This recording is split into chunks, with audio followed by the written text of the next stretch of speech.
స్విట్జర్లాండ్లోని దావోస్ అనే అందమైన నగరంలో ప్రతి సంవత్సరం ప్రపంచ దేశాల నాయకులందరూ కలిసి మాట్లాడుకుంటారు. ఈ మీటింగ్ను వరల్డ్ ఎకనామిక్ ఫోరం అని పిలుస్తారు. ఈసారి జరిగిన మీటింగ్లో ఒక వింత సంఘటన జరిగింది. అదేంటంటే అమెరికా ప్రెసిడెంట్ డొనాల్డ్ ట్రంప్ ఒక కొత్త టీం లేదా ఒక గ్రూపును తయారుచేశారు. దీనికి ఆయన బోర్డ్ ఆఫ్ పీస్ అని పేరు పెట్టారు. అంటే ప్రపంచంలో ఎక్కడైనా గొడవలు జరిగితే వాటిని ఆపడానికి లేదా శాంతిని తీసుకురావడానికి ఈ టీం పనిచేస్తుందని ట్రంప్ చెప్పారు. ముఖ్యంగా గాజాలో జరుగుతున్న యుద్ధాన్ని ఆపడానికి ఈ బోర్డును ఒక సెంటర్లాగా వాడాలని ఆయన ప్లాన్ చేశారు. అయితే ఈ బోర్డులో చేరడానికి పాకిస్తాన్ ప్రధాని షెహబాజ్ షరీఫ్ వెంటనే ఒప్పుకుని ఒక పేపర్ మీద సంతకం చేసేశారు.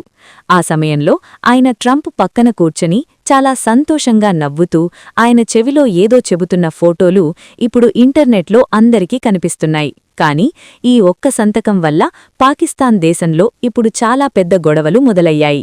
పాకిస్తాన్లోని ప్రజలు మరియు అక్కడి ప్రతిపక్ష పార్టీల నాయకులు షెహబాజ్ షరీఫ్పై చాలా కోపంగా ఉన్నారు.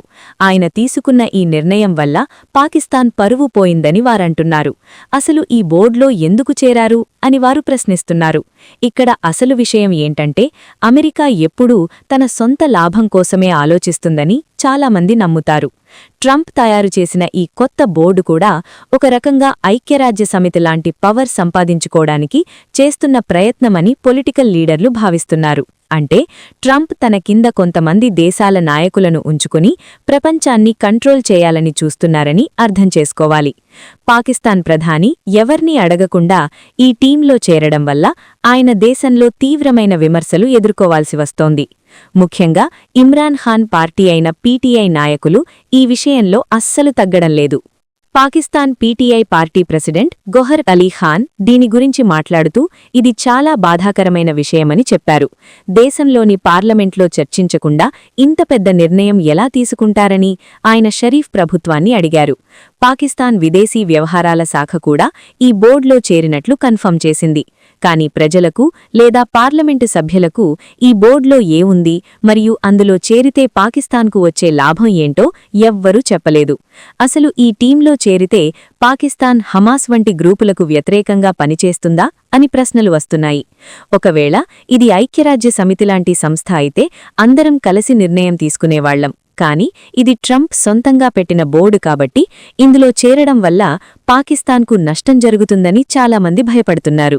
ఇంకో ముఖ్యమైన విషయం ఏంటంటే ఇజ్రాయెల్ గురించి. పాకిస్తాన్ ఎప్పుడూ ఇజ్రాయెల్ దేశాన్ని ఒప్పుకోదు మరియు ఆ దేశంతో గొడవపడుతూనే ఉంటుంది. కానీ ఇప్పుడు ట్రంప్ పెట్టిన ఈ బోర్డులో ఇజ్రాయెల్ ప్రధాని నెతన్యాహు కూడా ఉండే అవకాశముంది. ఒకవేళ అదే జరిగితే పాకిస్తాన్ ప్రధాని మరియు ఇజ్రాయెల్ ప్రధాని ఒకే టేబుల్ దగ్గర కూర్చొని మాట్లాడుకోవాల్సి వస్తుంది. దీనివల్ల పాకిస్తాన్ ఇంతకాలం ఇజ్రాయెల్కు వ్యతిరేకంగా చెప్పిన మాటలన్నీ అబద్ధం అయిపోతాయని అక్కడి మత పెద్దలు గోల చేస్తున్నారు. జమియత్ ఉలేమా ఇస్లాం ఫజ్లుర్ రెహమాన్ అనే పార్టీ లీడర్ ఫజ్లుర్ రెహమాన్ కూడా దీనిపై తీవ్రంగా స్పందించారు.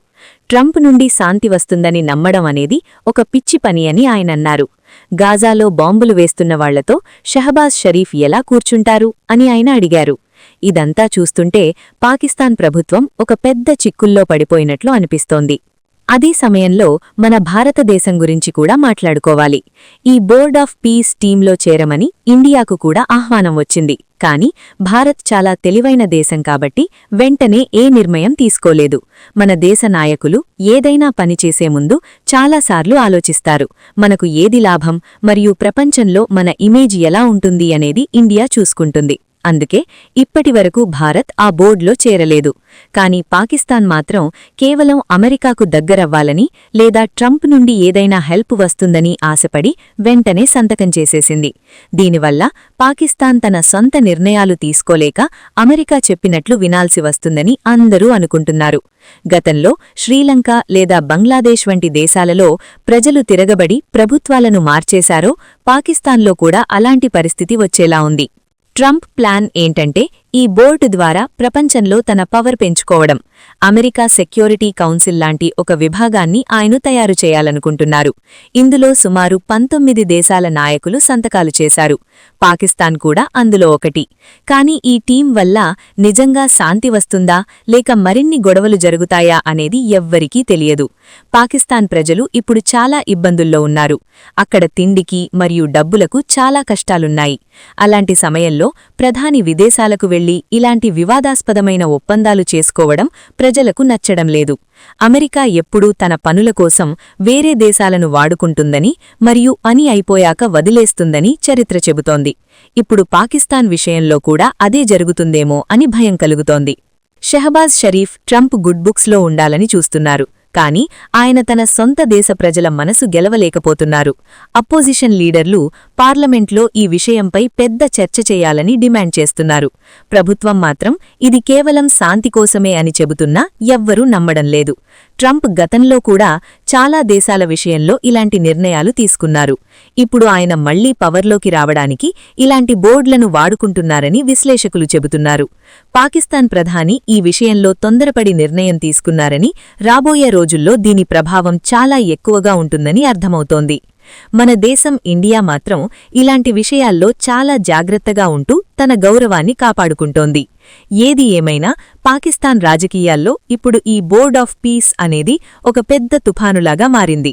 ప్రజలు రోడ్లమీదకు వచ్చి గొడవ చేసే అవకాశం కూడా కనిపిస్తోంది. ఈ మొత్తం వ్యవహారం చూస్తుంటే పాకిస్తాన్ తనను తాను ఒక ఇబ్బందికరమైన పరిస్థితిలోకి నెట్టుకున్నట్లు కనిపిస్తోంది. ఒకవైపు ఇస్లామిక్ దేశాల మద్దతు కావాలని కోరుకుంటూనే మరోవైపు ఇజ్రాయెల్ మద్దతు ఉన్న దేశాలతో కలిసి పనిచేయడం అనేది పెద్ద తప్పు అని విశ్లేషకులు అంటున్నారు. దీనివల్ల పాకిస్తాన్ నమ్మకాన్ని కోల్పోతుంది. ట్రంప్కు కావాల్సింది కేవలం ఆయనకు మద్దతు ఇచ్చే దేశాల సంఖ్య మాత్రమే. పాకిస్తాన్కు నిజంగా ఏదైనా మంచి జరుగుతుందా అంటే అది అనుమానమే. ఈ పరిణామాలు పాకిస్తాన్ భవిష్యత్తును ఎలా మారుస్తాయో వేచి చూడాలి. మన ఇండియా మాత్రం తన విదేశీ విధానం ద్వారా చాలా క్లారిటీగా ఉంది. ఎవరికీ భయపడకుండా మన దేశ ప్రయోజనాలే ముఖ్యమని ఇండియా నిరూపిస్తోంది. పాకిస్తాన్లో మాత్రం ఇప్పుడు ఈ గందరగోళం మరింత పెరిగేలా ఉంది.